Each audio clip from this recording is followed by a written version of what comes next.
Good evening, everyone. Welcome to the third lecture in this year's series of the Stadsalon Salon Urbain of Rewind Fast Forward. And I have to look the subtitle, Unraveling the Historical Layers and Meanings of Our Built Environment.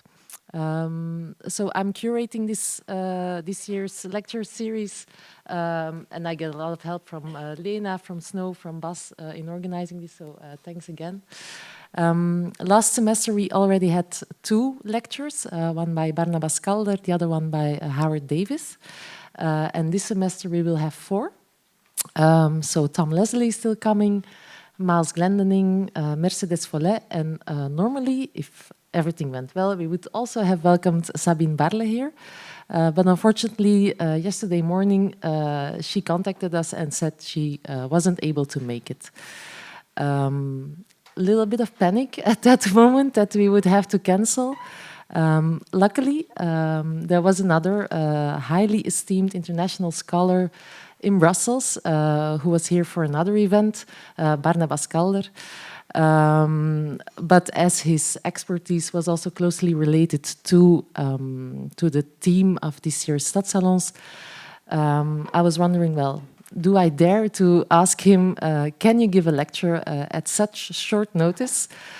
Yeah, given the fact that you have a jet lag and so on and a very busy schedule, do I really dare to do that?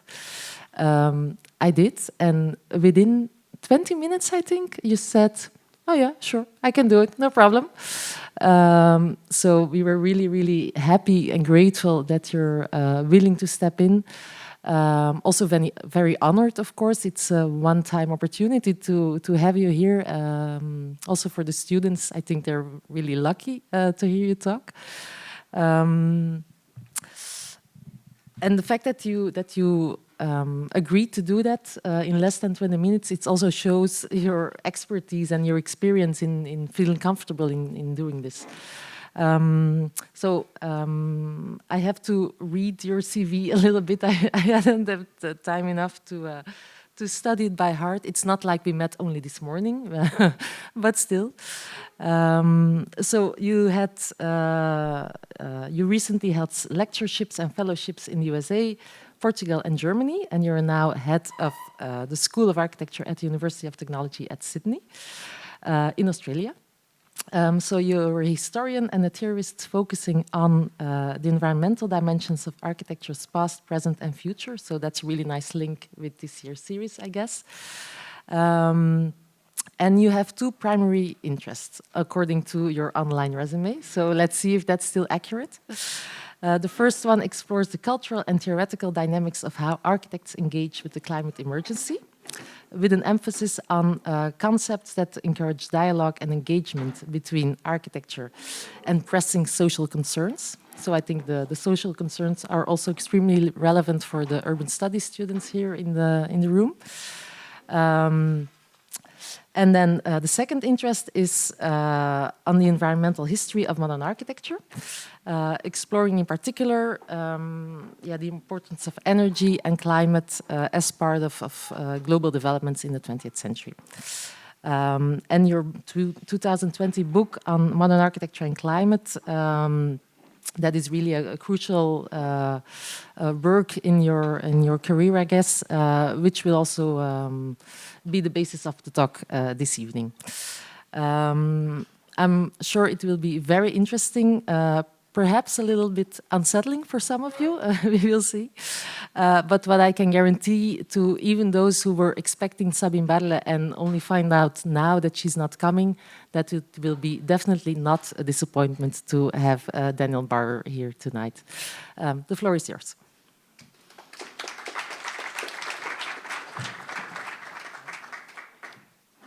Thank you so much. Thank you all for, I guess it's you have to be here for your class, but I'm still happy to have you here on a Friday evening. Always a valuable time. Yeah, so I want to, and I appreciate the invitation, and it was somewhat last minute, and either that's because I was ready or just kind of eager, who knows, but it's really a nice chance to talk to this group, and interested as I'm sort of framing these comments and thinking through some of these dynamics to hear how your different backgrounds and kind of questions of urbanism and geography and et cetera sort of come to bear on some of this material in slightly different ways, right? And so it's in part to say that recognizing some of the thematics that have been at play, the work I'm going to present is not as sort of explicitly urban as has a bit more, it has a couple of different scales at play, but anyway, we'll try to make the most of it all the same. So I wanted to sort of stage a discussion this evening that's basically about transformation, right? And about this sort of dynamic between transition and transformation that has been preoccupying a lot of research over the past couple of years and seemingly increasingly into the future, right? And you know, a big piece of that transition/transformation is that of reducing carbon emissions, right? So a lot of what I'm going to try to frame today is how the kind of interior conditions of the built environment, right, the thermal interior, as I will be calling it, has a role in shifting not only our kind of architectural practices, right, but the way that we live in the world more broadly. So we'll get into some of those details, but it's basically transforming away from systems such as this, which is to say a fuel-dependent heating, ventilation, and air conditioning system. This I just happened to take the other day at the Noy Institute, to a whole range of practices and strategies and possibilities that have to do with non-mechanical means of heating and cooling interiors, right? And again, we'll get to some of the details, well, not necessarily these precise slides, but some of the details. Okay. So in part, this question of thinking about the relationship between transition and transformation, even though I'm going to be talking about a number of stories, a number of episodes, a couple of narratives, this sort of bigger question of how do we identify the distinction between a transition, which would be sort of, you know, if you think about it in terms of the electric car, right? It's still a car, but it's using a different fuel source. It still takes up a lot of space. It still has all these other externalities, right? So the transition is to the electric car. The transformation is to sort of moving past cars, right? Getting cars off of the road. So that's the kind of systemic set of questions that I want to sort of approach or talk around a little bit in terms of this question of transition and transformation. And a bit more precisely, and I'm just putting up a few images to keep your eyes busy while I'm talking for a minute. A bit more precisely, this transition, this sort of shift, this kind of line that I think we're aiming to cross is what I'm going to describe as a relationship between efficiency and sufficiency, right? And I'll get into that in detail in just a second. But it's just this premise that we've been operating in terms of the stream of technological innovations and developments over the past few decades around sustainable architecture, sustainable practices in the city in particular, has been about providing the same sort of product, right? The same sort of recognizable building, the same sort of room or object, but doing so more efficiently, right? And that's the kind of transition mode. And I'm trying to kind of open us up to a question around a sufficient approach, a set of sufficient initiatives and sufficiency imperatives that are not just sort of making the same products but optimizing them, right? But making a different set of products, really kind of shifting the technological stream, right, from one direction to another, right? Anyway, well, hopefully that'll get a little more clear. So I want to kind of do, well, 2 and maybe 3, if I get around to it, things this evening. The first is to a bit didactically kind of walk through some lessons from the Intergovernmental Panel on Climate Change relative to this question of efficiency and sufficiency, relative to this question of transition and transformation. I'll try to do that pretty quickly. And then I want to focus my time on sort of opening up some concepts and some frameworks for thinking about the relationship of architecture and social systems and economies and carbon emissions, right? And I'm going to refer to these as conceptual figures. And that's a kind of annoying phrase. It's not quite a question of sort of philosophy or even theory, right? But just a sort of set of ideas that might sort of open up some discussions about how we're interacting with the world as designers or urbanists or sort of people thinking about the built environment. What are the mechanisms we can sort of make available to ourselves to shepherd in this transformational approach? We doing all right so far? Is this all? I mean, so far there's no real, it's just kind of tantalizing stuff, right? So that's the easy part. Okay. Just a tiny bit about me, and I do this in part because, you know, I'm just kind of popping up here from out of nowhere, right? So maybe you didn't have a chance to take a look. But as Stephanie mentioned, have written these two books that are really kind of trying to map a history of modern architecture from the perspective of the environment, right? Or to sort of understand that buildings have always been caught up in environmental transformations, right? Yeah, so those are there. This isn't supposed to be a pitch. I'm happy to share PDFs for free. I'm not trying to make book sales. But a lot of the work that I've been doing the past couple years has been a little more focused around editorial projects, right? And sort of disseminating knowledge and thinking about how adjacent forms of knowledge have a relationship to architecture and how people from just outside, if you will, disciplinarily, in terms of the schools they teach at, et cetera, ideas can be brought to bear on some of these questions. So this is a series I've done for eFlux since 2017. Accumulation, the sort of principle is sort of media and climate change and thinking about design in the city in relationship to those factors, a kind of premise that we need to see climate change in different ways. So scholarship that's kind of revolving around that. Here's just a few of the probably 20 or 30 articles we've published by now. And then another series that just started that I'll refer back to and kind of plays out through what I'm talking about today.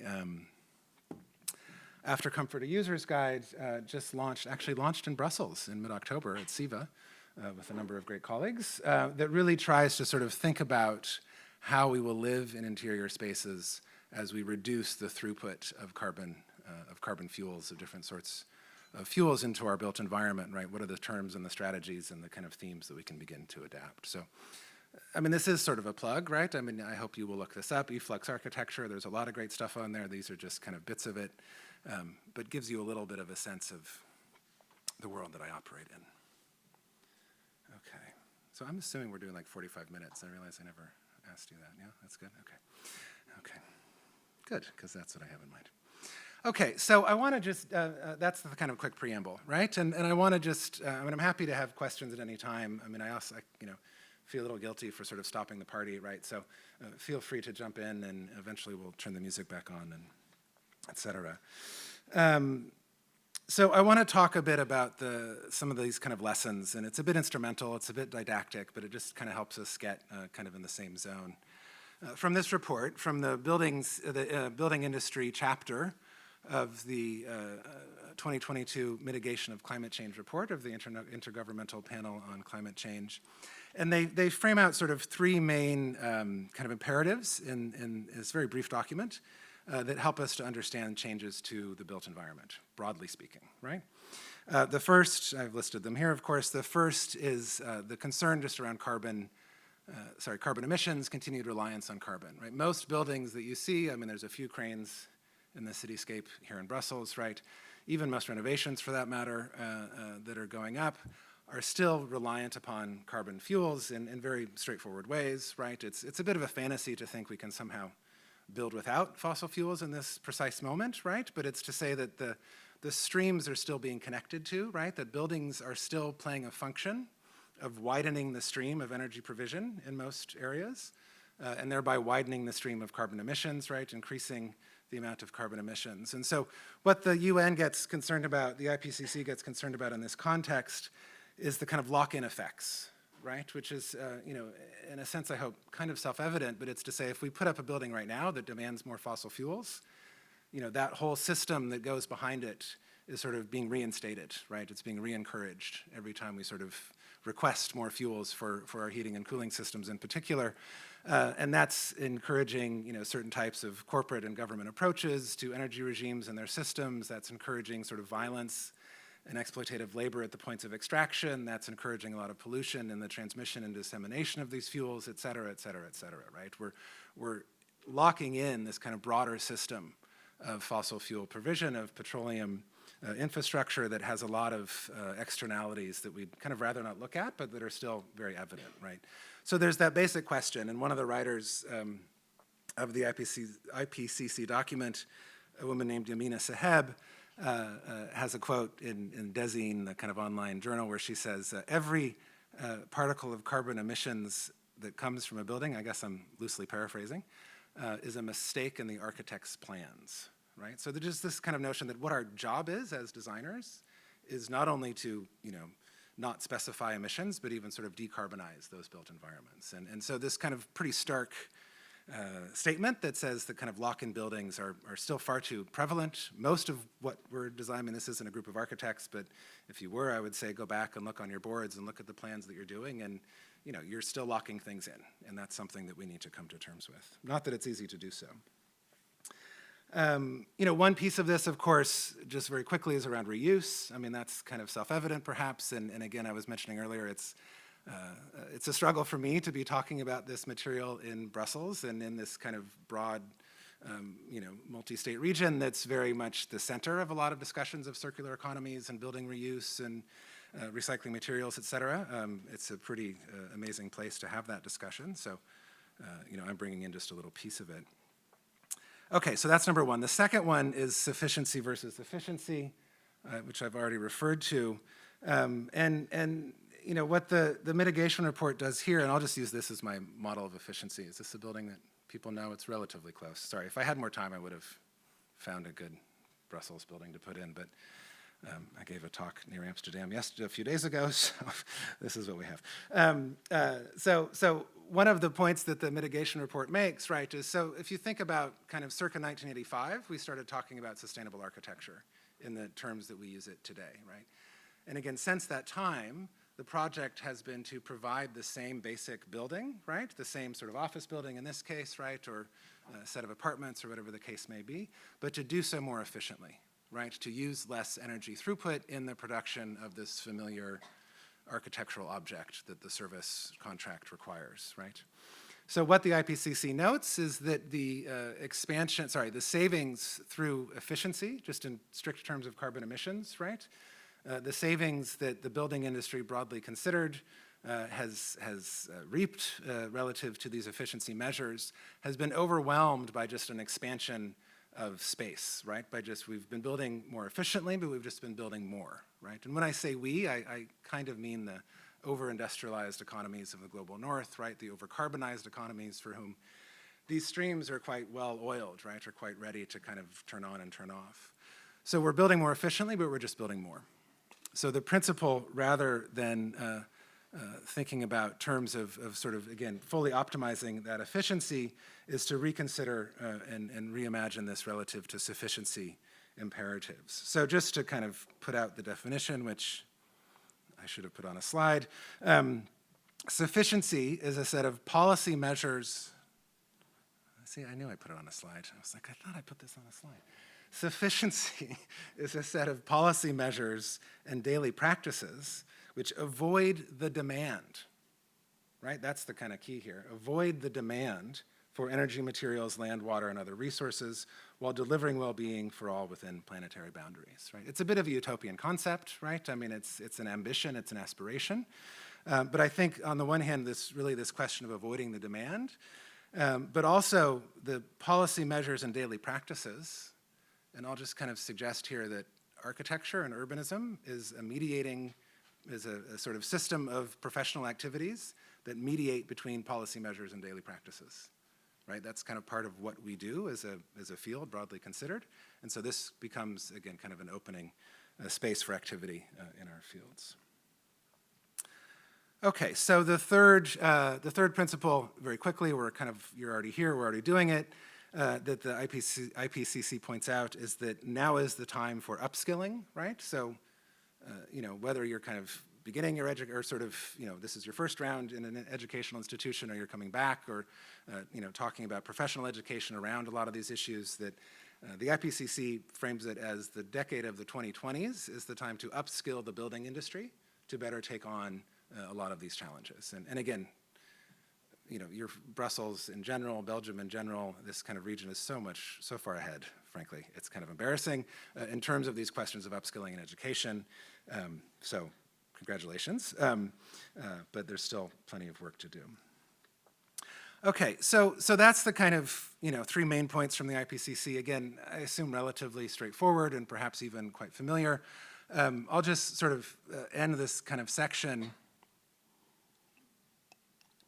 with some of the kind of mild paranoia, or actually sort of clear look at the facts, right, is what it really is, which is that, the scenario that we're operating within, globally speaking, is one of quite extreme urgency, right? And it's just to frame very quickly that this is the sort of plan, so to speak, as it emerges from global governance agencies, including the EU and including the UN, that we will overshoot, right, as a global society, we will overshoot the 2-degree rise in carbon emission in temperature relative to our carbon emissions output, right? The plan is to overshoot that temperature, right? I mean, that's just something that we all have to come to terms with.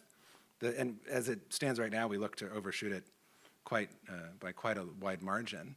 But the plan is to overshoot 2 degrees and then find technological means, carbon capture and storage, to draw all that carbon back out of the atmosphere and stabilize the climate, right? So that's that kind of overshoot model is the plan for the next couple of decades. And as many of you may know, that sort of premise of carbon drawdown, of carbon capture and storage, as Fortune magazine recently called it, is still a cottage industry, right? It's the little tiny corner store selling you beer and chips. It's not the huge supermarket, right? It's just it's in its infancy as an industry, right? So we're sort of relying on this industry when we don't even really have any viable means to capture this carbon, right? So I'm just putting that all out there as a means, and just pretend that this graph does explain that, but putting that all out there as a means to just sort of help us to recognize that a lot of the kind of technological solutions that we continue to rely on, and this goes back to this question of sustainable architecture and efficiency, right? The latest kind of version of sustainability is net zero, right? And the kind of net zero building. And again, maybe many of you know this sort of thing, but I mean, net zero is again a sort of permission structure, right? That allows us to continue emitting carbon. Most net zero buildings are, they're basing their the net part is to say that it's not zero carbon. It's a sort of spreadsheet that says I can emit a certain amount of carbon because I'm going to plant some trees over here, or we're going to put in a shower for bicycle riders, or we're going to commit to drawing down that carbon, or even invest in companies in order to draw down that carbon in the future, right? So it's a spreadsheet that says we can continue to do what we were going to do anyway, more or less. That's a bit facetious. Of course, there are lots of adjustments that are made. It's not precisely business as usual. But the flow of petroleum, the flow of fossil fuel resources persists. And it's in part to recognize that stopping that flow is the huge kind of social project that is caught up in government ambitions and corporate profit motives and all sorts of other things, right? Okay. How are we doing now? Yeah? Okay? Okay.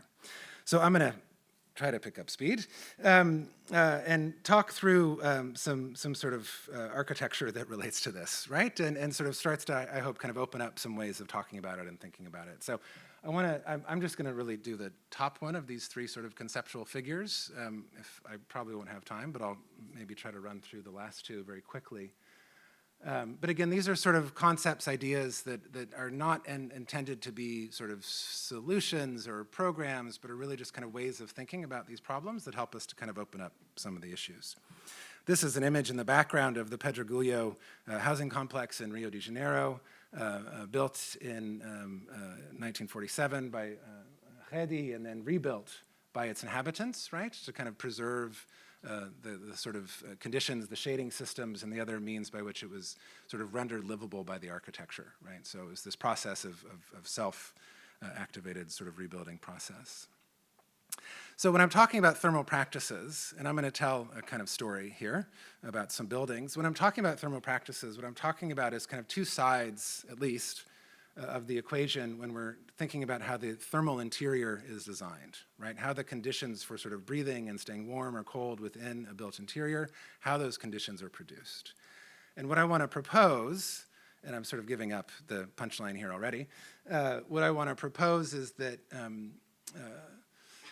it's both the sort of design practices of the architect, right, or the urbanist, or the sort of design firm broadly considered, on the one hand, that produces conditions, complex conditions for that thermal interior, and it's also the activities of the inhabitant and how they interact with those conditions that produce that thermal space, right? So if we're talking about changing that thermal condition, we're talking about working on at least those 2 sides of the equation. There's a kind of third piece that's around policy and governance that I won't take us to today.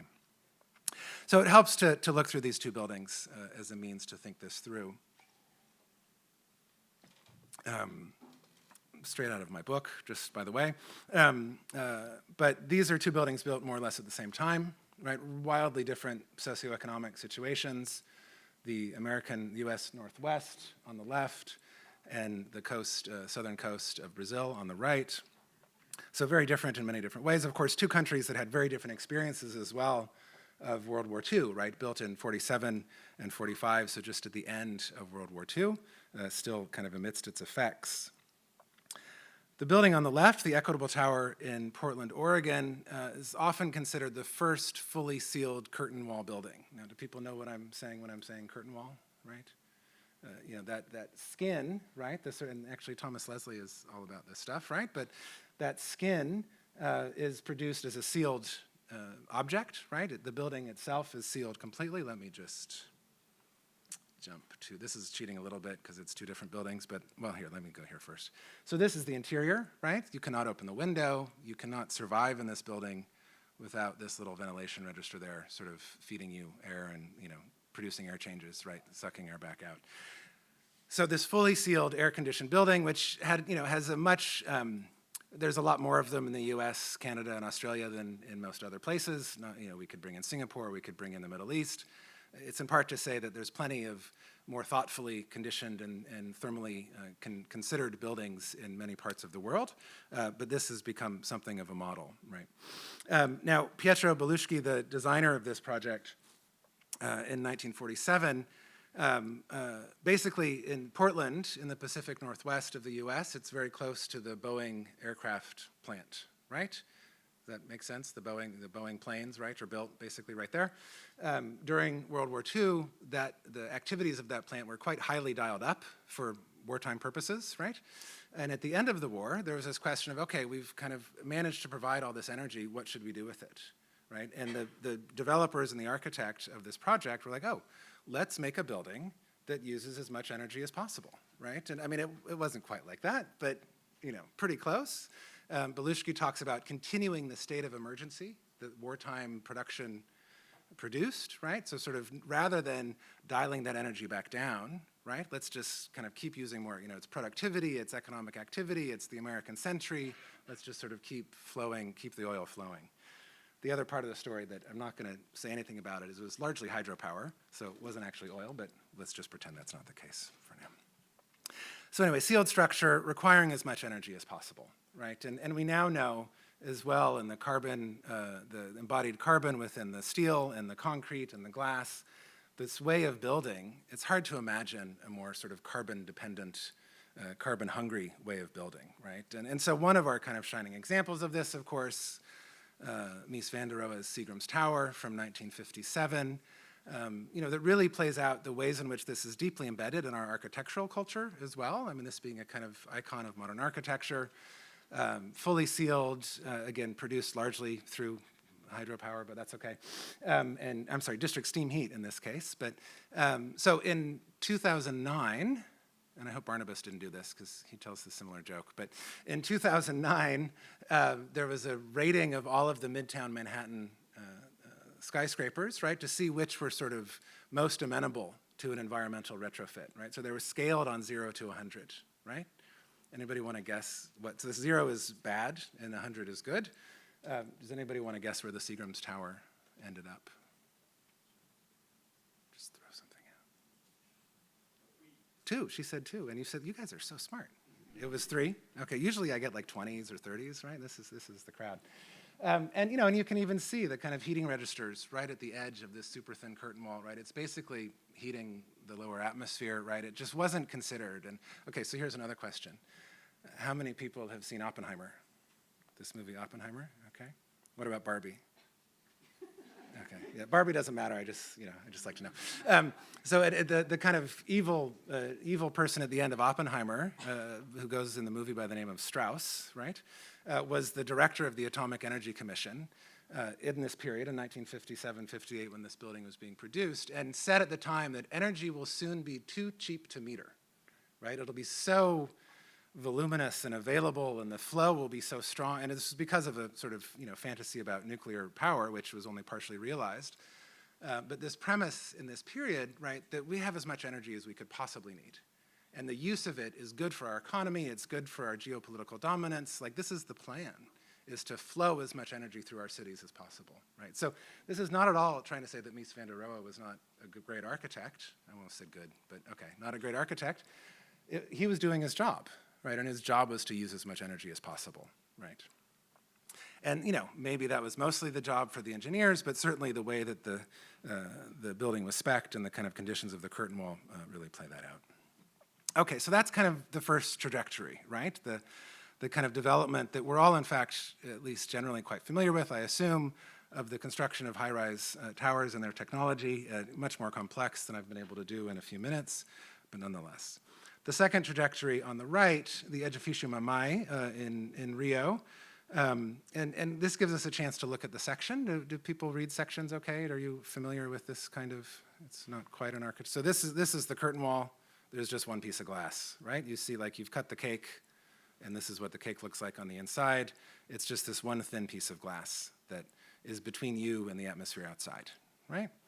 And then in this section, you see already that it's much thicker, right? The wall itself is sort of multi-paneled, right?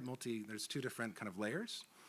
And it really sort of scripts a set of interactions and relations, right? If you want to control the dynamics of your interior environment, and I'm sorry, I did skip over this slide, but you're not just going to twist a knob, as this young woman is doing at the UN headquarters in 1952, but you're going to have a whole series of possible interactions, right? You might kind of open the sash as the day opens up and you want some fresh air. Certainly, oh, you're not seeing my, there we go.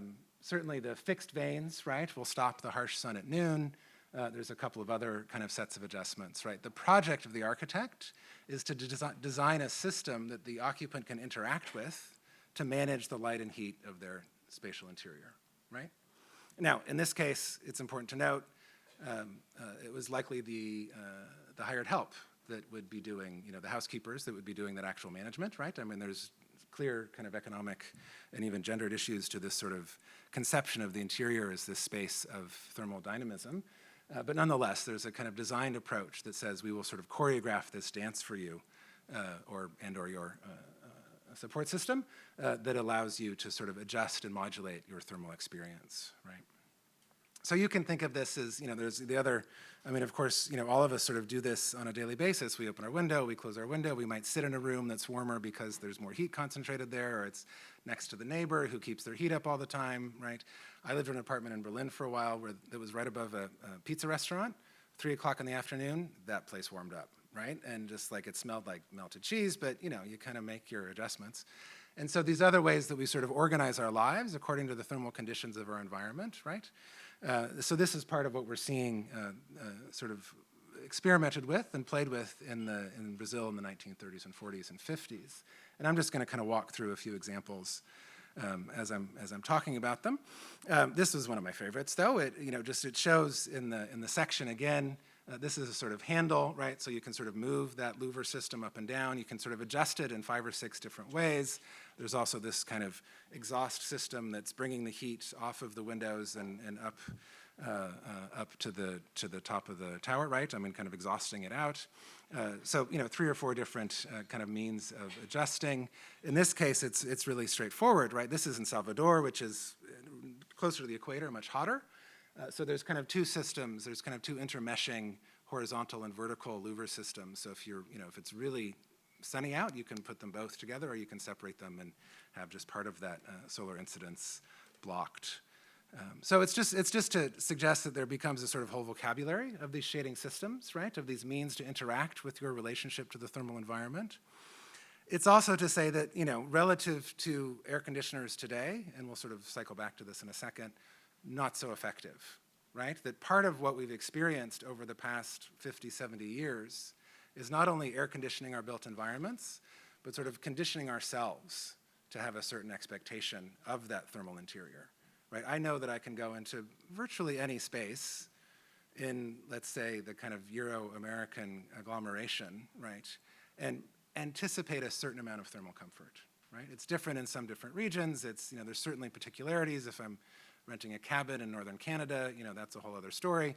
But generally speaking, we've set up a system that's mostly about universality, right? Mostly about sort of regularity, so that we anticipate that we can kind of experience this same condition all over the place, right? That's not what this would provide, right? This is a much less fueled, right? It's a much less powerful system. It sort of adjusts the conditions, but not at this sort of scale of adjustment that we're familiar with our turning of the knobs, et cetera. But it's also to suggest that it was a part of a design culture, right? That this was a designed, I mean, this was quite discussed at the time, that this was an architectural means rather than an engineering or a mechanical means to manage the thermal interior of the building, right? That there was an aspect of this that had to do with the architect's expressiveness, that had to do with the relationship to cultures, right? That brought in all of those other things that architecture suggests. But fully supported, if you will, or engaged with an engineering discourse, right? So these architects in Rio were very closely involved with a series of engineers, in fact, largely in Sao Paulo for various reasons, that were seeing analysis of the climate and the construction of buildings that were climatically attuned, here's another one of their drawings, as one of the most important ways that kind of science could bring well-being to the population, right? Buildings were the medium.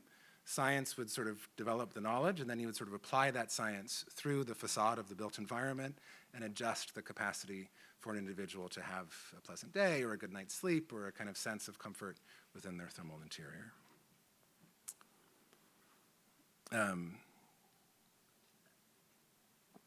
Okay, so one sort of consequence of this story is in fact following off of this kind of engineering principle, is the sort of engineered elaboration of this same ambition, right? Which is to say that if we're talking about these sort of different streams of technological articulation, right?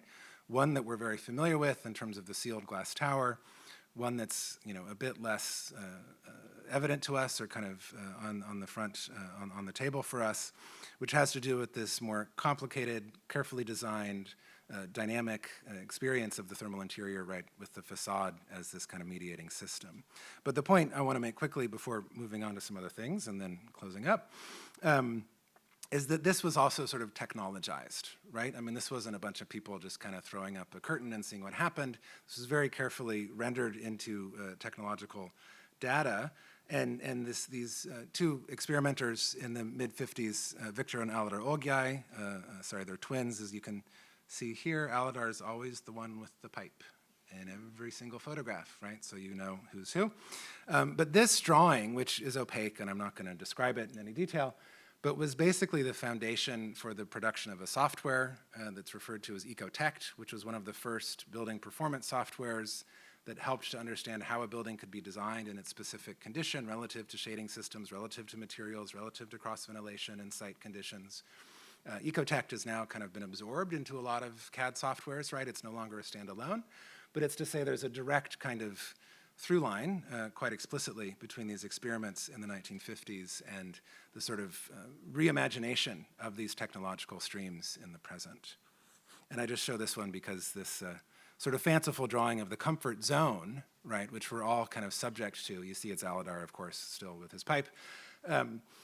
This is the kind of experience, this is the kind of optimal zone of life that was determined in the 50s, and it really hasn't changed dramatically since then, of the level of humidity, the level of heat, the kind of optimized experience of that thermal interior. Okay, so one other kind of bookending of this set of projects in Brazil that gets us a bit darker. That was kind of optimistic, right? There's kind of science out there, it exists, there's technology, it's going on, we're going to figure this out.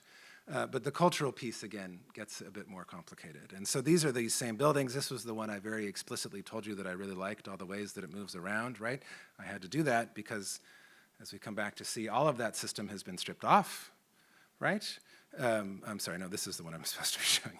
All of that system has been stripped off, and it's now been, you can see that this kind of, little eave, this little extension that was used to hold these dynamic shading devices is now holding up air conditioners and chillers and other sorts of fossil fuel devices, right, to maintain the conditions of the thermal interior.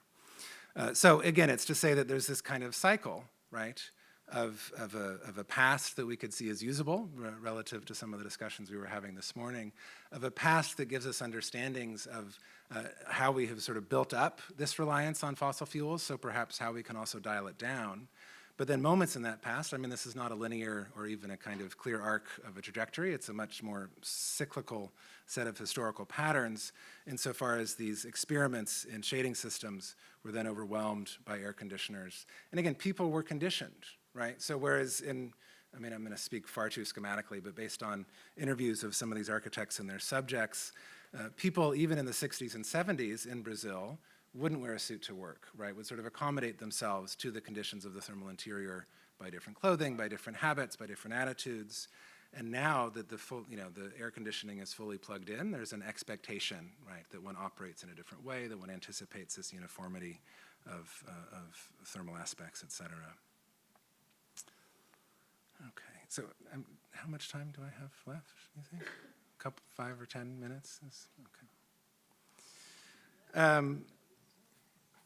So I want to just, I think what I'll do, I think what I'll do for the last few minutes is, again, try to fit kind of two things in really quickly, and one of them I'll be very brief with, but just to kind of think about this question of practice, right? I've used this term thermal practices, and again, maybe there's some linguistic differences, but we tend to refer to an architecture firm as an architecture practice, right? Does that work? Sorry, yeah, okay. Just making sure.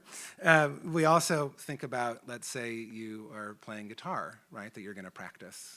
That if you do yoga, you're gonna go to a yoga practice, right? Smoking is a habit, right? It's impulsive, it's bad, it's evil, you're kind of not doing it because you want to. You're not trying to get better at smoking, right? I mean, maybe you're trying to get better at drinking, but we'll wait till the music goes back on. But, but a habit is a kind of almost, read as a kind of instinct, right? Whereas a practice is a project, right? It's something that you want, I mean, again, you want to learn that song, you want to improve that pose, and you anticipate that by improving that pose, you will be a better person, right? Practice has an ambition, has an aspiration to improve oneself, to improve one's environment, right? To sort of, in a sense, kind of do the right thing, right? As Wendy Hyo-kyung Chun puts it, practices sort of take, and I'm quoting, take on a life of their own, right? They become kind of something beyond the individual aspirations. That's not quoting. They take on a life of their own, independent of the individual, right? So they kind of have a sort of larger set of effects. Yeah, so again, there's a sense of our aspirations sort of being embedded in practices, right? So when I'm using this term practices, it's not exclusively in the sense of kind of this is what you do every day when you go to work, right? But this is sort of what we're collectively trying to get better at, right? Individually and collectively. So thinking about the ways that we inhabit spaces, thinking about the ways that we live in interiors, thinking about the ways that we do many other things, right? I mean, I'm just kind of focusing on a little slice of this much more complex problem. Understanding that our relationship to our thermal environment is a set of daily practices that we can get better at, right? And it means something different for every person. I have my students do a sort of, and I thought I had these slides in here, but I guess I don't. I have my students do a set of diagrams about how they sort of live in their apartments or their homes, right? And what sort of thermal practices they develop at the beginning of the semester, and then at the end of the semester we look at them again. And of course, in part, we see, let's say, some improvement or some better practices. Best practices is a term we use a lot in the American context. Of course, we also see that the weather has changed, the climate has changed quite dramatically from the beginning to the end of the semester, so there's always that kind of nuance. But it's just this question of understanding that part of what we're after as designers or as urbanists or as kind of operators on the built environment, but also as inhabitants, right, as users, as sort of people who exist in these spaces, is to develop a better set of conditions, a better set of practices relative to, in particular, again, as I'm talking about, the kind of stream of fossil fuels, of petroleum that we're sort of relying on to live in those spaces. We could talk differently about water. We could have a different discussion about kind of agriculture and food provision, right? I mean, these are all practices that we get involved in that we see ourselves aiming to optimize, right? When you go to the organic store and buy, and try to go onto a plant-based diet, right, you're practicing a means to sort of, I mean, maybe there's other impacts as well, but many times today, that's about sort of reducing your carbon footprint, right? And again, that's a practice that you get better at, and you start to actually like the seitan, right? It's a miracle. It's a miracle that it happens. Okay, so I want to sort of close off the thermal practices piece for a second and just really quickly run through the last two. I mean, just sort of point to them. Again, these are just sort of conceptual figures that I've been trying to use to kind of spark discussion, and I'm happy to hear from you, sort of whether they work or not. But this second one has to do, and we've already sort of seen it in the Mies van der Rohe Tower, right? That from a kind of strictly history of modern architecture perspective, so many of the buildings we love are climatic disasters, right? And we're seeing right now the Bauhaus in Dessau, right? One of the first curtain walls at that scale, one of the thinnest pieces of glass still that we can sort of imagine, right? And again, this was built just after World War I. It wasn't quite as simple of a conversation, as I mentioned before, in terms of let's use all the energy, but there was a clear thread in terms of Gropius's relationship to the broader industrial apparatus of post-World War I Germany. Coal was available, right? You could design on the assumption that coal was available and that more coal would continue to be available, and it was part of the sort of national ambition to increase industry. An important part of that was to increase the throughput of coal. All sorts of complex geopolitical dimensions that I'm completely ignoring, right? But this notion that the building was built with the understanding that there could just be this endless churn of fired coal in the furnace. And in fact, there was. I mean, it went through 11 different, the furnace, that is, went through 11 different reconstructions in the first, 17 years, right? I mean, it never had enough, and it still doesn't have enough. And now, as you may know, if you visited in the summer or in the winter, most of it's shut down, right? I mean, there's a kind of gift shop, and then the rest is left relatively unconditioned because it costs so much to heat it in terms of carbon, right? They don't want to change the building because it's an asset. It costs so much to heat it, and there's no real means to cool it, so you just sort of leave, right? You just turn that system off, right? And again, in some ways, this is back to the question of sufficiency. I mean, I kind of hate to ask such a question, but how much of the Bauhaus needs to be open? Right? I mean, I love the building. I'm not trying to say anything about the legacies and the heroes of modern architecture, but as we experience it today, how much needs to be open in the winter and the summer when those costs are extreme? So this stranded assets project has also been looking at, stranded assets is a term used by the resource industry to say this deposit of oil is too expensive to extract. Right? I can't afford to take out the oil from the ground because I can't sell it for enough, right? It doesn't happen as often as one might think, but it's also started to be used in terms of the kind of urban environment, right?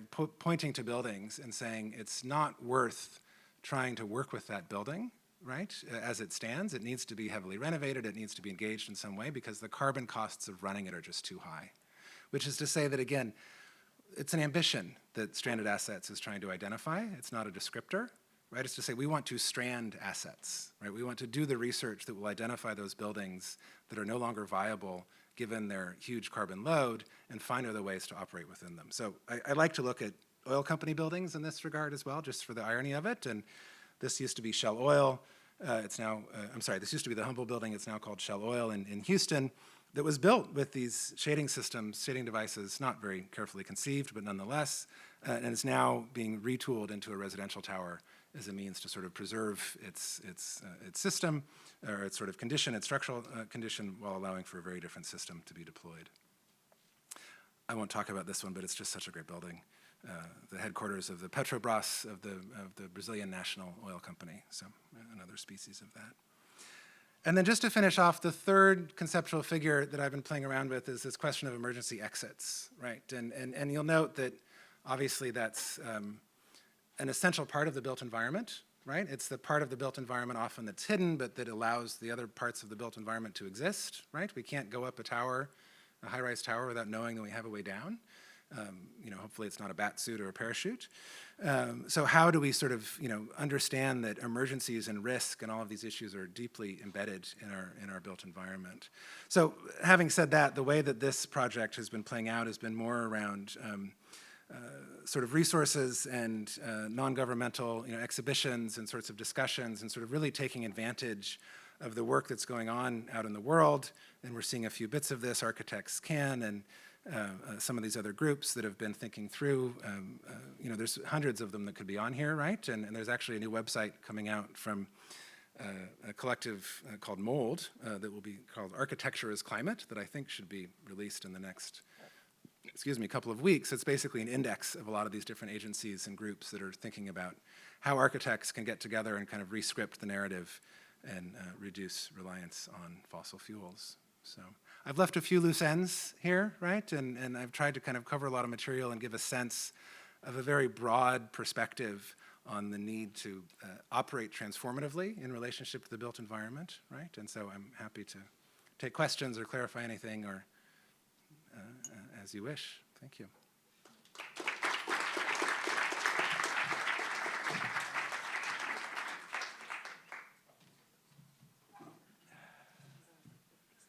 Oh, right, yeah, sure. Thank you, Daniel. Yeah. Are there any questions? They have questions. You guys have questions? No? You're making hand gestures. Okay.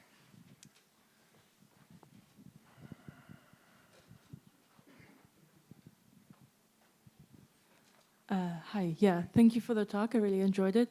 I have a question that's more like a maybe topic of discussion or like a brain teaser. Like, do you think that we need more of a cultural change than actually like an engineering change? It relates a bit to the what you said about the expectation of like wearing a suit even if it's like 35 degrees Celsius, or having the working culture in like countries that used to have something like a siesta or something, that something that is like more related to like a lot of expectations put on people. Also, now that we have like light all day in winter as well, that you just like need to work, you have the structure, and we just like go away from like different cultures before. Yeah, no, I think it's absolutely both, right? I mean, which is to say this kind of culture engineering divide is more of a handshake, right? I mean, clearly we have to be working together.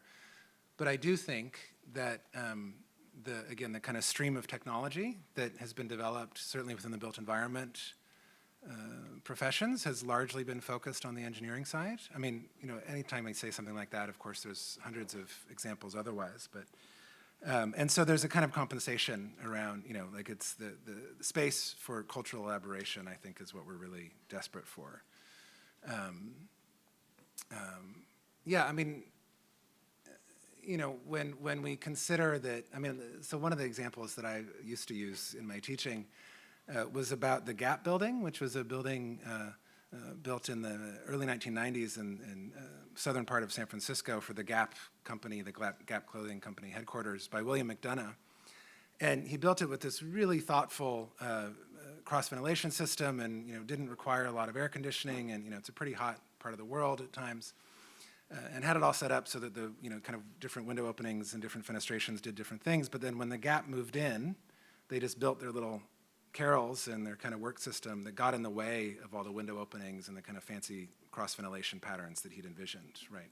So it's just this kind of simple premise that we have operated as if we just need to kind of dial the knob, right? But it's really more about how we're activating spaces, how we're living in spaces. Yeah, I mean, another, you know, example is I'm consulting with a museum right now that's about to have an exhibition during the summer when it's going to get really hot, and they want to think about how they can reduce their kind of operational energy expenses and reduce carbon. And one of the things we're trying to set up, and I doubt if it's going to happen, but that once the temperature exceeds a certain heat and humidity threshold, the museum closes down, right? You just don't need to go to a museum when it's 40 degrees out, right? So, and those closed hours would be compensated at a nighttime opening period, right, when it's cooler. Now, the other side of that is in some places you do need to go to a museum when it's 40 degrees out because you don't have anywhere else to go, right? So there's not a kind of municipal system or a personal, you know, your apartments or your places of living or work are not adequately cooled and conditioned, right? So there's another version of that where there's sort of cultural resources also become cooling resources, right? So that's a big cultural shift. Rather than stick something in my window, spend the day at the community center, right? Or in some form of kind of interactive engagement. So, I mean, these are just little snippets, right? But I'm just trying to suggest that we're kind of already doing some of these cultural changes, right? You know, again, we see it. I have a PhD student who's kind of trying to do some work on the relationship between the sort of organic and sustainable food movement and the challenges to architecture in that regard. much of it is intuitive, but it's a question of sort of what we're valuing and what we're sort of actively trying to bring back and kind of recover, right, from these past scenarios. But I'm sorry, just one more response, is that I think it's careful to clarify that it's not about us sort of going back, right, and to say that it kind of used to be this way and that way, and we, in Brazil, they used to not wear suits, and so they don't have to wear them again. I mean, clearly those elaborate transformations are on the table, but I was mentioning at the seminar this morning, there's a great philosopher, Kate Soper, who uses this phrase, avant-garde nostalgia, which is a little tricky, right? It's not nostalgia for the avant-garde, for all the modernist architectural historians out there, but it's to say that if we kind of look back pleasingly at the past, right, and then think about what we can use for the future, right, and kind of drag some of this stuff with us along these pathways, right? And we've seen that already. I mean, the return of shading devices is one very obvious version of that in the architectural sphere, but how we think about that behaviorally as well. And just kind of living without knowing we're already living without knowing what our future climate is going to be like, right? We're just sealing ourselves up. I mean, even in this room, which is not too heavily conditioned, right? I mean, it's perfectly comfortable to me, maybe a little still, right? But, it's not an extreme situation where it's freezing outside and it's like we're in our shirt sleeves inside, right? But we're so accustomed to not having to adapt to our interior environment, right? So that in many ways is the kind of hugest cultural change, is just to not expect consistency, right? And there's a lot that goes along with that in terms of one's kind of daily life and practices and size of luggage and all sorts of things. But it's an important shift that we need to think about. Other questions?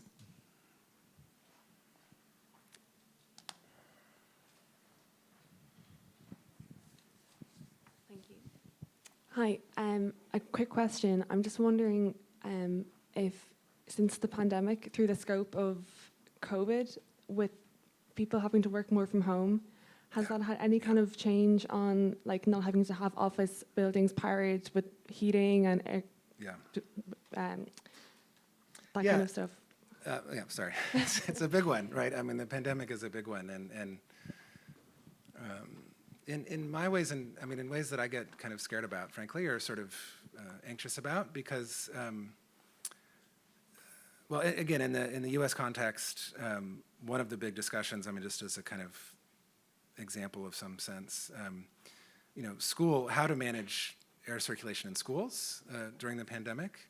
And actually, there was a big push. I'm just remembering, and this is just like one article that I read, that Brussels really followed this principle of just open the window, right? I mean, this is how you kind of manage an airborne virus: is you keep a lot of windows open, even if it's a little chilly out. You wear more clothes. You have even kind of radiant, situations at the desks, et cetera. But in the United States and in many other environments, and I'm sure in many places outside of schools here in Belgium, the program was to add new filters and turn up the air conditioning, right, and sort of increase the throughput. I mean, just very again, the project wasn't to increase the throughput, but the project was to seal the building, manage further air changes, and sort of the clear result of the project was to increase throughput of energy and other systems, and in really kind of horrible ways, right? And there was a lot of great research about why that was the wrong thing to do and why it just concentrated virus in the corners, and so these people were getting sick, et cetera, et cetera. So on the one hand, the pandemic, I mean, it was basically a question of sort of managing one public health crisis by delaying the effects of another, right, or sort of exacerbating the effects of another. It also kind of freaked me out because, masks were a behavioral change. Again, pretty huge differences from the kind of thermal environment, but just seeing how dramatic and even violent and, how intense it was to sort of ask people to do something for the benefit of everyone else, right? And again, this was very different across different regions, and I don't know what it was like here. I spent part of the time in Portugal where it was like everybody cooperated and it was amazing and we were not sick the whole time. But there's just the sort of tensions that emerged from saying the world has changed and you need to adapt, right? And so that kind of freaked me out. On the other hand, a lot of great research about radiant heating systems, about how to kind of use HVAC systems to increase ventilation without requiring more cooling, and of course cooling is the real energy intensive bit. So it helped the field of kind of architectural science around these kind of building physics get a bit more nuanced and a bit more careful and take into account kind of viral loads. And but it, so at the kind of scholarly level, I think it was quite dynamic, but at the kind of industrial level, it just sort of, again, just kind of widened the stream and continues to do so, right? I mean, in Australia, where I am now, they're passing basically new sort of building codes that are sort of, let's operate as if COVID is there all the time, which, I mean, it is, frankly, but it's certainly not over. But yeah, it's just dialing up again and not even thinking about other tools, other systems.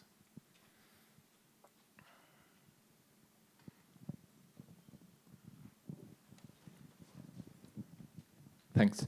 I wanted to ask about the fact that, as you showed, there are a lot of buildings which seem to be very aggressively engineered in a way that we cannot just change our culture in a way to use them differently. So I was wondering, what should we do with them? Because it seems like there are a lot of them, and it seems we should not abandon them, right? There are a lot of residential buildings. And do you see any simple changes maybe which can be done in that sense? Yeah, I don't know about simple changes, but I think this is a question, and I'll sort of put on my head of school hat for a second. I think part of what is at stake here is what do we see as the social value, the social role of the architect, right? And I'll just say the architect is the kind of cultural agent within the built environment, and we could think of curators, we could think of urbanists, we could think of many other things. How do we sort of organize that stream of knowledge and organize training and organize sort of professional value so that it's frankly no longer about making buildings, right? I mean, this is kind of a tricky one. Are there any architects in the room that now need to leave? No, I guess we're okay. Okay. There are architects here. Oh, well, but they're still here, so that's okay. Yeah, but it's just, and again, this is kind of easier to say in Brussels than kind of, frankly, any other place in the world, right? That you can consider not making a building, and to really recognize that the project, again, as we're training young architects and urbanists, et cetera, how do we train them as agents of decarbonization, right? This is our sort of new professional social imperative, and that's about design and producing spaces, and again, sort of making, kind of designing to the edge of discomfort, right? Making spaces sort of bearable with as little fossil fuels as possible. It's also about material sciences. It's also about kind of habits in the urban sphere, right? I mean, it's about many different dimensions, but it's to say that, we're trying to kind of think about studio topics, teaching first, second year undergrads architecture. What are the studio topics that will best prepare them for their kind of future in the profession, right? It's probably not design a school, right? I mean, on some level, okay, you need some of that knowledge. I mean, it's not to say that we won't do that anywhere, but, maybe it's kind of take this school that is having all of these problems in terms of its thermal conditions, and that's just being fixed by air conditioning, and find some other ways to think about it, right? Or to repurpose it, or to sort of collaborate with others. And it's a burgeoning set of ideas. I mean, it's the kind of the leading edge of a lot of discussions in architecture today are about reuse, right? I mean, I think Lacaton and Vassal winning the Pritzker Prize, I mean, what was it, 3 or 4 years ago now, but that was just, I loved it, because then I could go to all of my hyper-parametric design colleagues and be like, but they won the Pritzker Prize. They didn't really care. But, but the point is, how we just sort of see this as a whole. This is the kind of transformation piece again, right? A lot of what we're trying to transform is the way that architects and urbanists and, others engaging in the built environment see their project, right? And see it as one that's, kind of first priority in many situations. And there's many situations where it's not, where it's about well-being and care for the elderly or children. I mean, there's lots of other issues at play. I'm not pretending otherwise. But to have sort of decarbonization at the top of the list, right? Again, back to some of those overshoot images, we're either going to do it sort of intentionally, which is to say by design, right? Or we're going to be just kind of scrambling around and doing it by default, right? So we might as well sort of build up the skills and tools.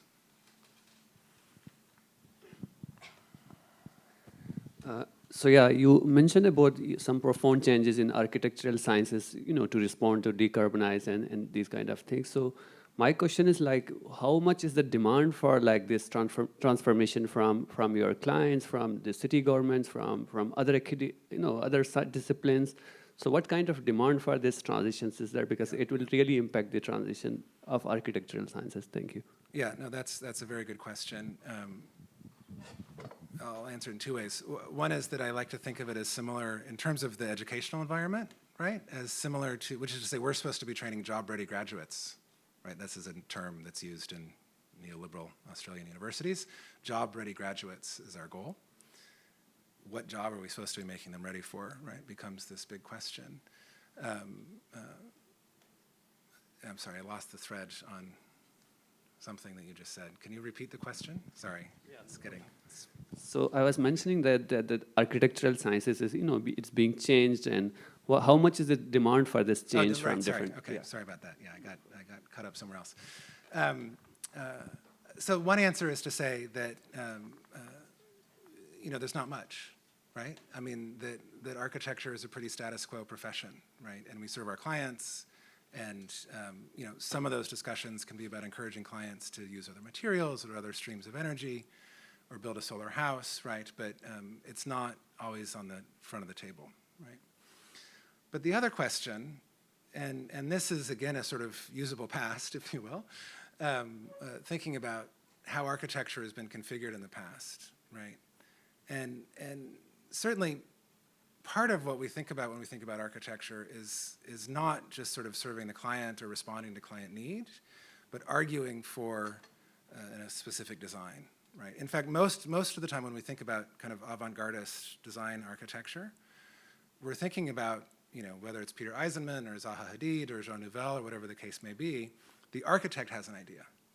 And here's a brief. How are you going to make this fabulous? Right? Well, I'm going to, cover it in this scrim, or I'm going to make it go like this, or, whatever the thing is that you're going to do. I'm obviously oversimplifying, right? But there's this sense that, part of what architects do, and I guess I'm kind of speaking a little more precisely about architects in a sense, is articulate a cultural approach to the built environment, right? So if we take on this question of the agency of decarbonization, that cultural approach is probably not going to be, I mean, I love Zaha Hadid's work, right? But it's of a period, we can't afford those buildings anymore. I mean, quite literally, right? And so, rather than, well, obviously, in many cases, we have to be concerned about what the client wants, but we also can see the sort of project of the field as cultivating new desires, right, to sort of transforming that equation as much as one can. I have a really horrible example around Peter Eisenman that I won't get involved with, but it's just to say that architects convince clients to do what they think is the smart, beautiful, amazing thing to do, right? So I think that's part of how we want to enter this equation.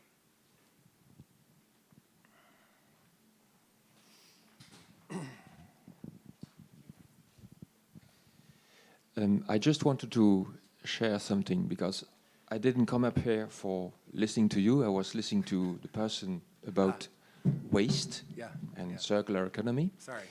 And I wonder if you are aware of the project Slow Heat, slowheat.org, you know that. Please. So, I'm a practitioner of slow heat at home nowadays still. Although the project is now finished and there is a publication to be announced soon, I think. But I'm a citizen. I'm not in research. I'm not an architect. What we knew is that renovating the buildings in Brussels would create a hell of a waste stream, and probably we would not be able to finish the job in a couple of years. The actual trend is 1%, so within 100 years we would have insulated all houses. There is still this government law, of this government regulation, which is called renolution, they call it. But I think architects do not really believe it is a reasonable measure. Yeah. It is a trend. The only thing I wanted to add, and that's all I wanted to say, is that having practiced slow heat for 3 years, as a person, myself, I reduced temperature at home from the average 20 degrees to 17, 13, and nowadays 12 degrees, which is fun for myself. I mean, it comes, I'm living alone. Yeah. The problem is a social problem. Yeah. Whenever you have your parents coming over or your friends, they get inquired. They say, don't you have the money to heat yourself? And so on. What's wrong with you?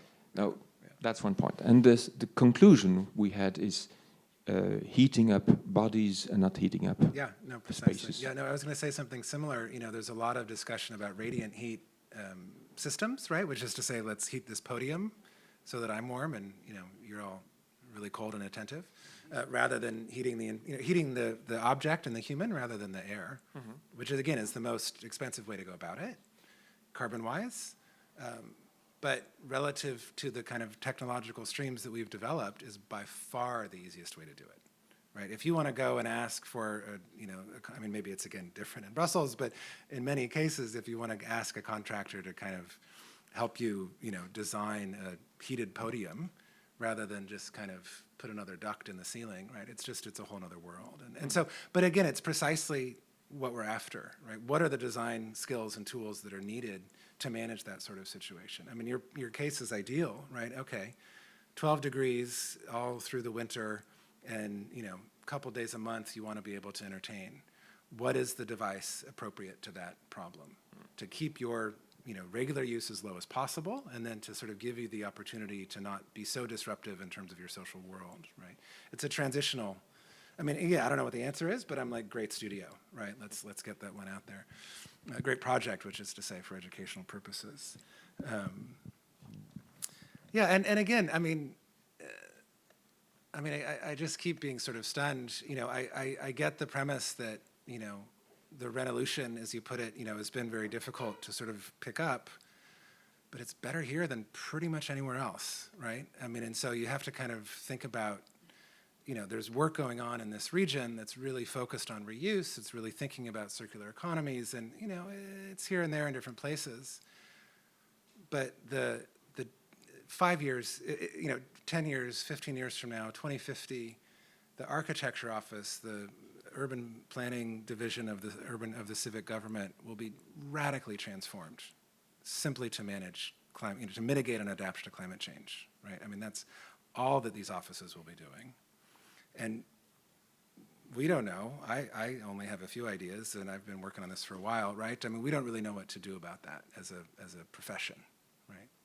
And again, it's because of a lot of the questions that has come up. The clients don't want it. How are we going to get paid? Right? And so, okay, let's figure out how to get paid.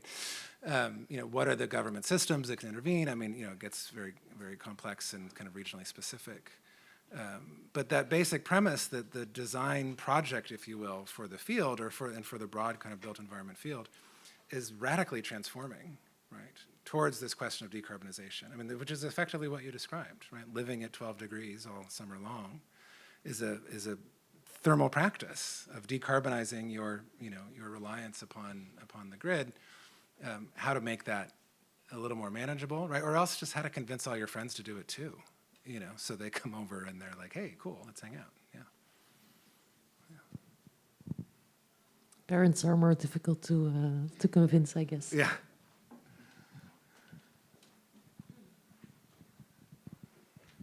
Yeah, thanks. Excellent. I approached the presentation from the perspective of, let's say, urban studies and urban political economy, I guess. And I had a question indeed about circular economy that you now hinted at, because I can very well imagine a carbon neutral, well-designed, flashy or not so flashy building that's completely in line with everything you envision, while at the same time hosting, let's say, an economic practice that builds on global capital flows, that builds on a globalized labor market, even in the building industry itself, that those that built the building.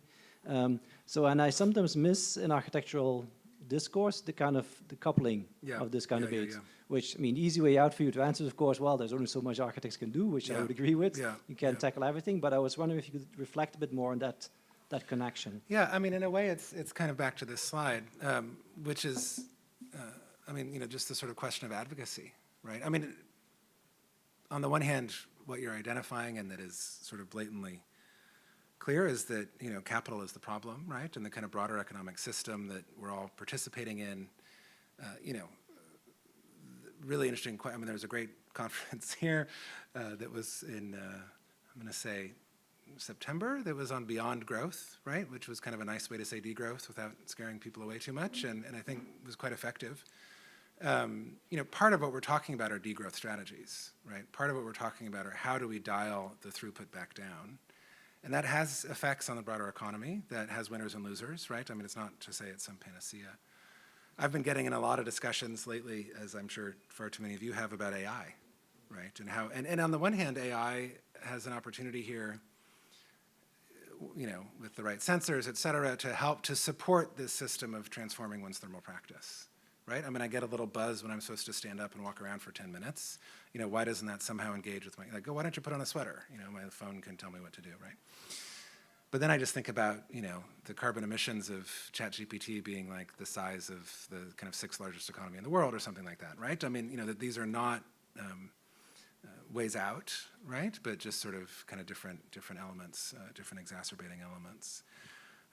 So I mean, it's, yeah, I'm kind of, you know, trying to fake it till I make it here, right? I mean, like, there's not an easy solution to thinking about how design relates to these broader economic structures.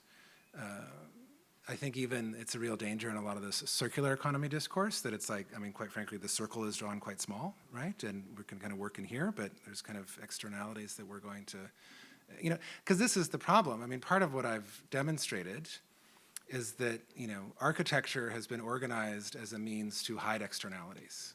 You know, we hide the air conditioner, we hide the, you know, all the heating systems and even usually the water system, et cetera, right?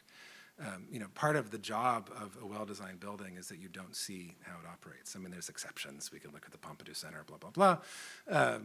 You know, so how do we now, as designers, as practitioners in this field, focus on revealing rather than hiding those externalities, right? And some of those are, you know, the exploitative nature of capital, right? I mean, some of those are the kind of, you know, I mean, the bitcoins that are also kind of burning so much carbon that it's changing local economies, et cetera.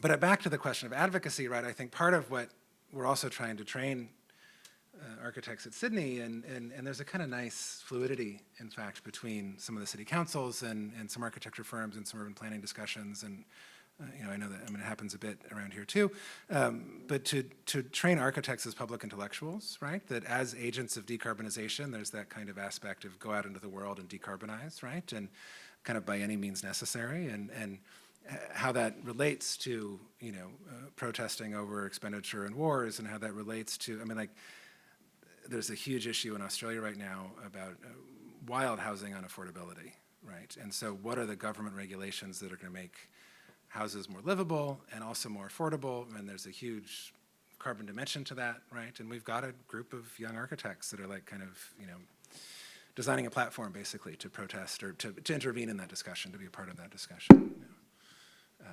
So it's that kind of general citizenry kind of advocacy piece that I think is really at stake there, more than, in addition to how a specific architect might be able, or specific design might be able to shift the parameters a bit.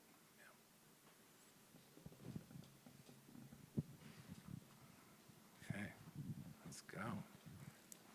When does the party start upstairs? We're doing okay? Oh, it's already started. Yeah. Hi. I wanted to ask you if you could elaborate more about that's what you just said about revealing some, as I would rephrase it, infrastructures. Yeah. I think actually that it's interesting, and I was thinking about it during that lecture, that how, for example, because I'm coming from the Europe South, so there we have the tenda that is in our balconies to cover us from the sun. And so you know when to leave it, when you should leave it covered, your balcony or not, but also how you should adapt it when it's raining or when it's windy. So I started to think about how, for example, these thermal practices can be related to other kind of water practices or wind practices or cold practices, and how this engage the everyday practices of your body. So Sure. that it's not just turning the bottom, but it's a whole operation that Yep. to put the tender up, you have to Yeah. do an activity that actually warms your body. So Yeah, it's so because the body also it's a thermal practice. Sure, sure, sure. Yeah, no, certainly. I was yeah. wondering how also architecture could propose solutions that intersect. Yeah.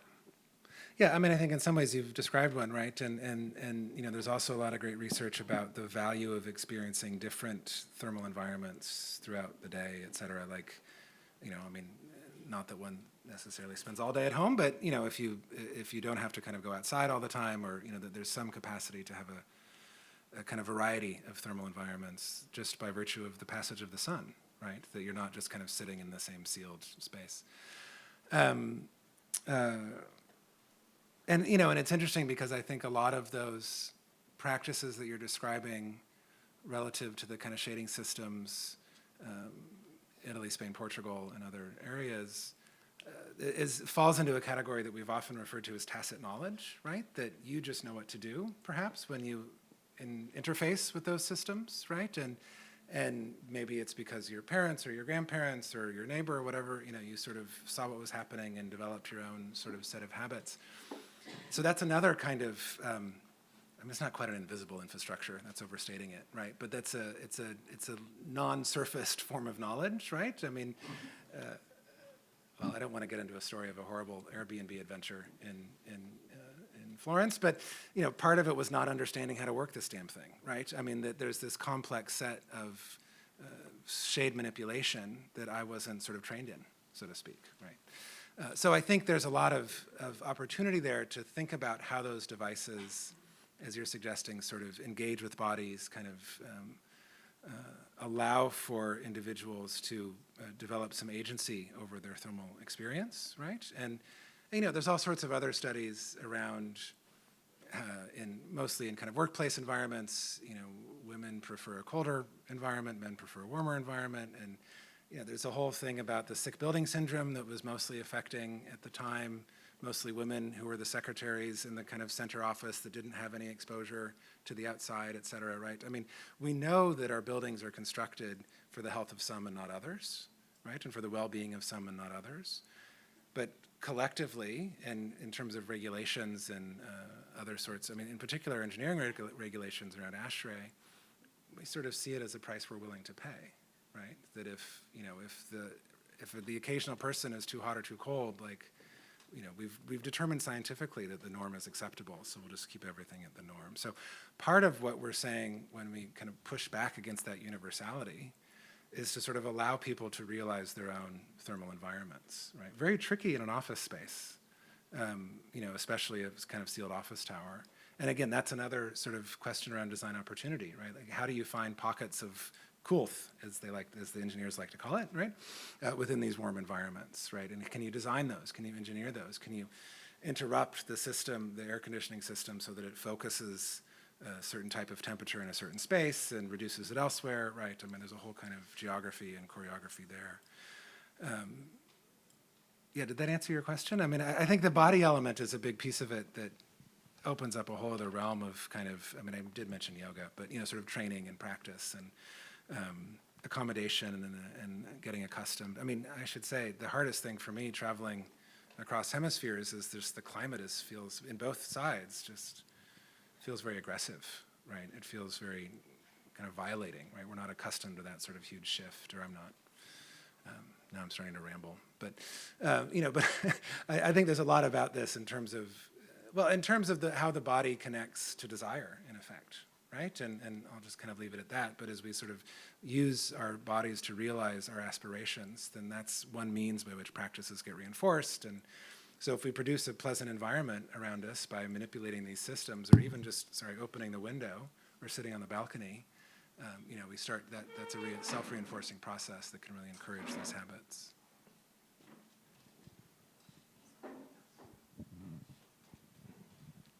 I think it also relates back to the first question about culture versus technology. Yeah. You could also say behavior versus design. Yeah, yeah. The more complicated design becomes, the more engineered yeah, it's communicating vessels, I think. The less we know how to behave. When it's too complex, we don't know what to do.